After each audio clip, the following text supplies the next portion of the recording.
Digital collection of electromagnetic nanocarbon from the area we call the moon. No filter. No lens. Just watching it right now. Put a lens on in a minute. Pause it and look around. Pause it right here. Take your phone camera out of your pocket. Put it up at the screen and use it as a viewing device. It'll help, just like I'm doing here for you now. Tightens the pixels. Also allows you to change your contrast and your brightness.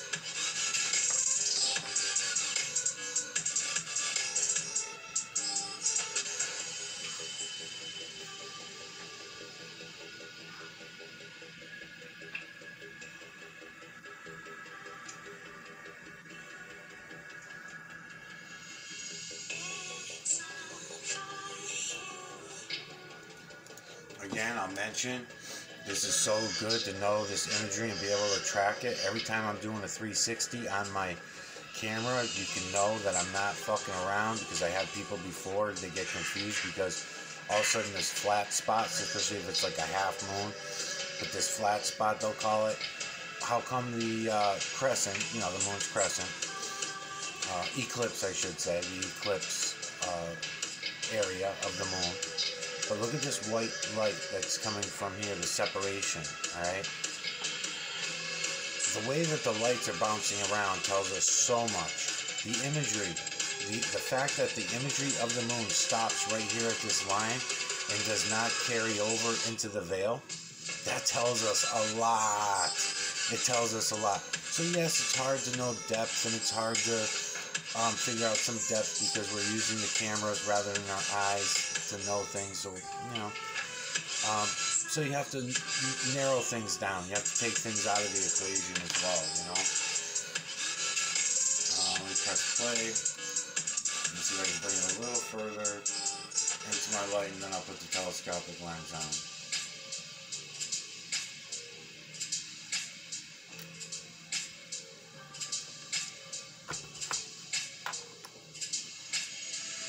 Back up a little now. Pause. Bring a little light in on the subject, maybe. Maybe not too much though, because I want to be able to. Okay.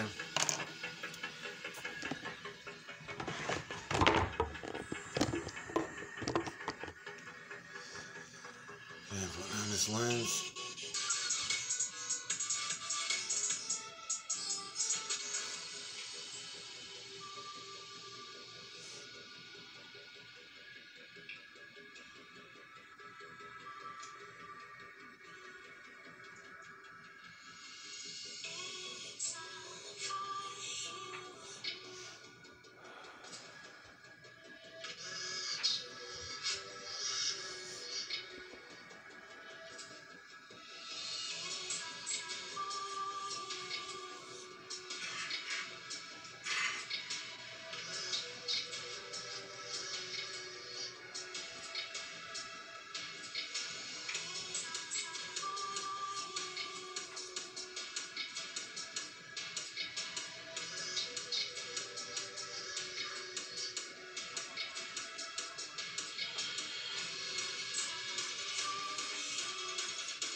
It's actually how I accidentally got into finding the veil, was going off here to catch the imagery.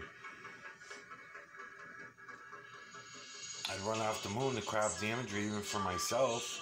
And that's when I started, what the fuck is going on right here? You know, I'm not showing it to you now. I could tilt my screen back, hit play, and start watching the pixels, and then separate the pixels from the nanocarbon system, I should say, nanocarbon system. But, you know, start with this. Start with the clouds, the moon, then trees, mountains, landscapes, water, ice, smoke, steam, fire.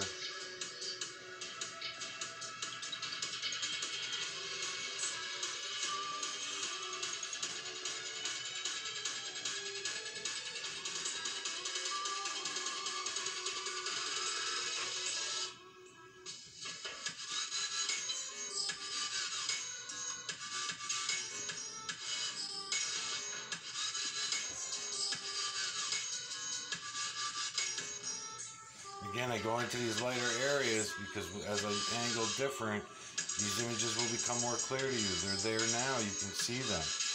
You can see them now. Same thing with the white clouds. The clouds, when they're white, you should be able to look at them and catch them now. The imagery.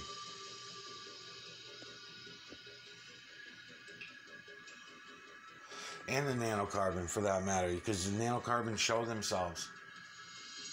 The nanocarbon show themselves in so many places, so many ways. I can't wait till people start being able to get their head around this. It's gonna go real fast now. Once it goes, it's gonna go really quickly, and we're gonna have a lot of answers that many people have been looking for, or at least claiming to be looking for.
Yum, yum, yum. That's my shit. Oh, boy. Just hit play. No filter. Looking at the moon. Digital collection of electromagnetic nanocarbon at the area we call the moon. I'm just going to let it run through, and then when I get to the next area, I'll put the telescopic lens back on again.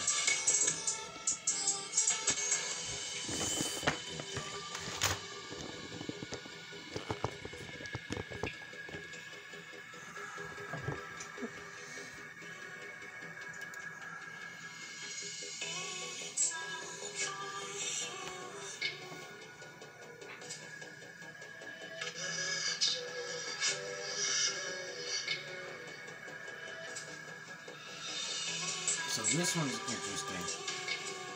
So right here, there's a face.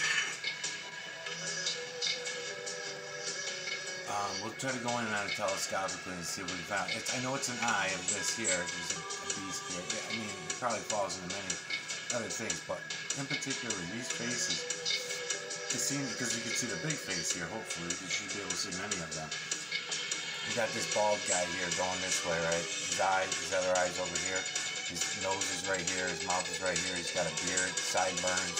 See him laying down? Eye, nose, mouth, beard, sideburns, ear. See him right here? Okay, he goes several different ways too, because way up here goes his bald head, and another version of him. He's got like 2-3 different ways he goes as well. But he gets more and more distinct in each direction. Then you got this feline, this large feline. See how bright the eye is here, the other eye is here. I can get these eyes a lot better too by changing angles. Mouth's open, nose here. I'm saying feline because it's got whiskers, right? Then there's another one coming in the opposite direction, which is human. Eye, nose, again, mouth open. Coming this with hairdo. And you got a weird looking forehead and hairdo. But it's more of a beast. It's more of a cross. Again, because I would say anyways, because of the mouth and the whiskers. So, you know, it's image within image within image, but they're very distinct. They only change into so many different images. It's not infinite. It's not hard to separate the imagery. It's all here for us to see.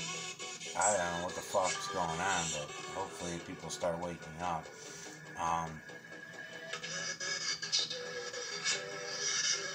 Yeah, let's just do I want to try? Let me go in on that fucking thing. Let's see if I can go in on that face. Hold on a second.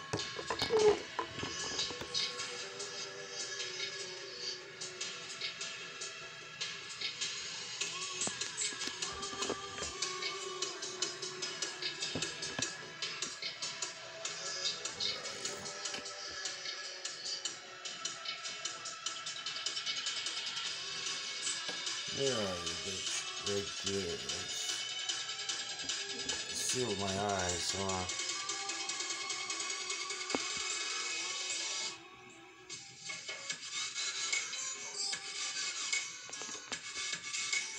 There he is.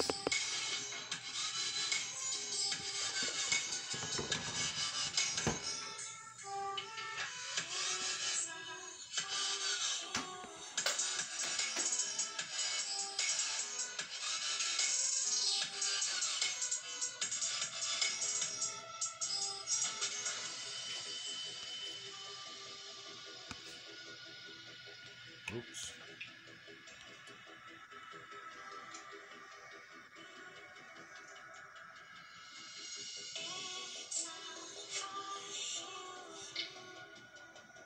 Right there. Let me try this.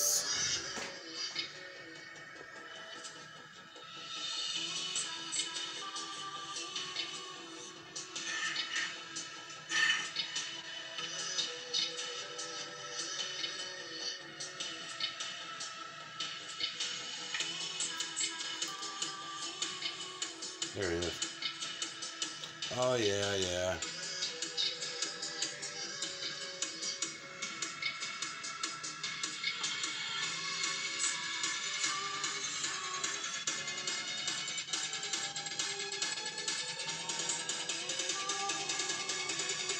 Yeah, he actually looks like someone in history. I can get him real clear. I know who it is now, or which image it is, I should say. And it actually looks like somebody in our history books. I don't want to say who because the religious fanatics will be all over me, right?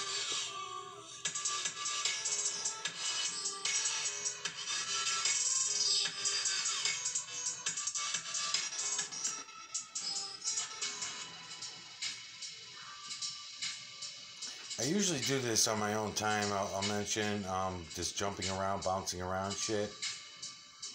But I like to show people how to do this as well. Because if you're doing this at home yourself and not relying on me to bounce the camera on you, things are much more clear.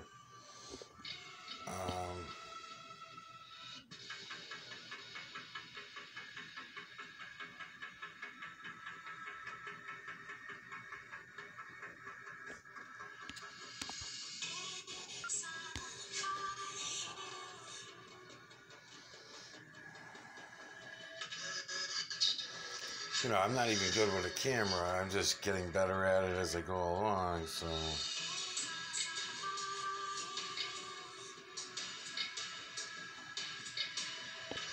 So yeah, so that image that I'm trying to get at, that I'm not really having a hard time showing you guys,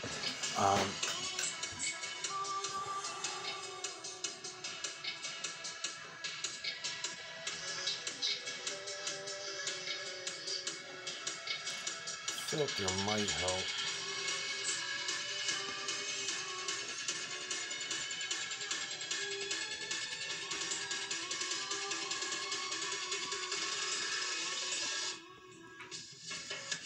It's the right eye of that large image that I'm centered on right now.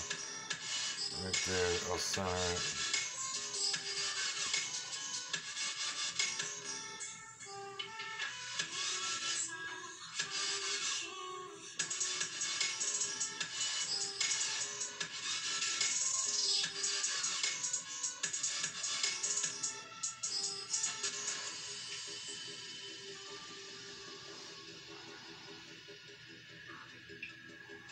Fucking amazing, man.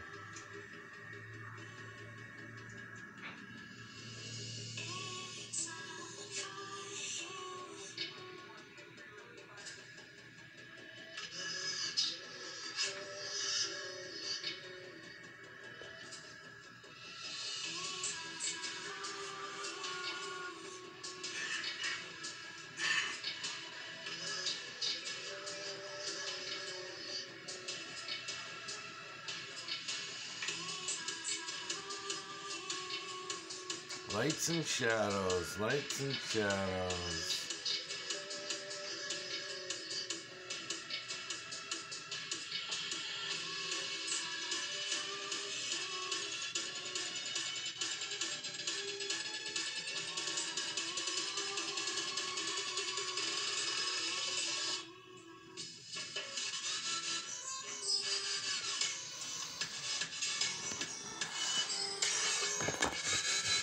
Yeah, I'll be able to go in on it. Again, this is the nice thing about doing 360s, because this face that I'm trying to go in right here is I'm doing 360s, but it will come in much more clear. And within this face are thousands of other images as well, because as you zoom in, the eyes, the nose, mouth, hair, shit, well, everything will be image within image, just like everything else. From the veil to the ground. It is this way. Play.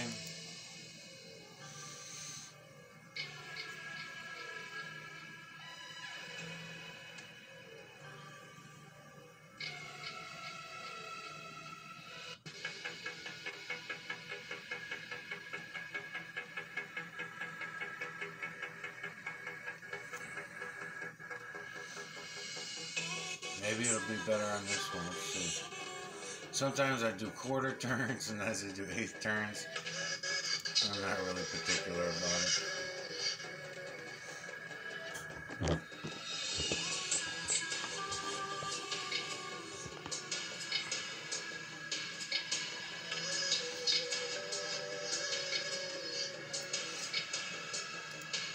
You know, I used to point stuff out all the time and stuff to try to help people, but I don't like doing that so much anymore.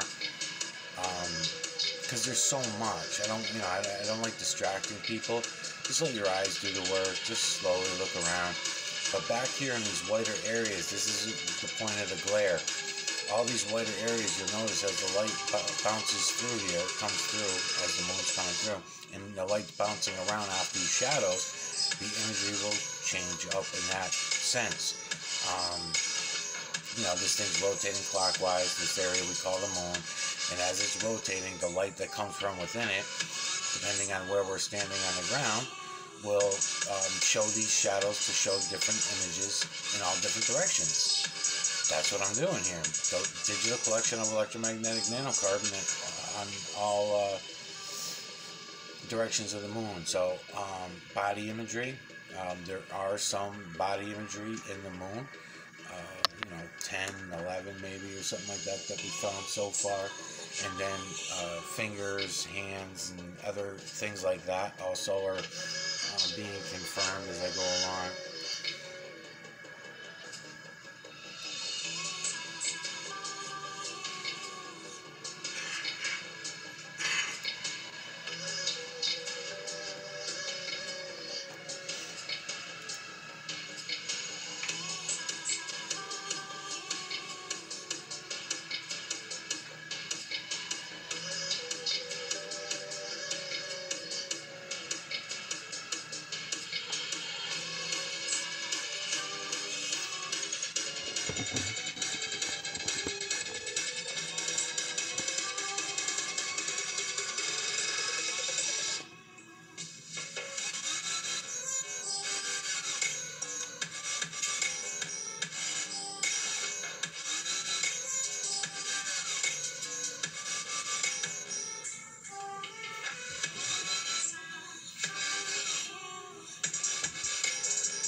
Okay, I'll be back.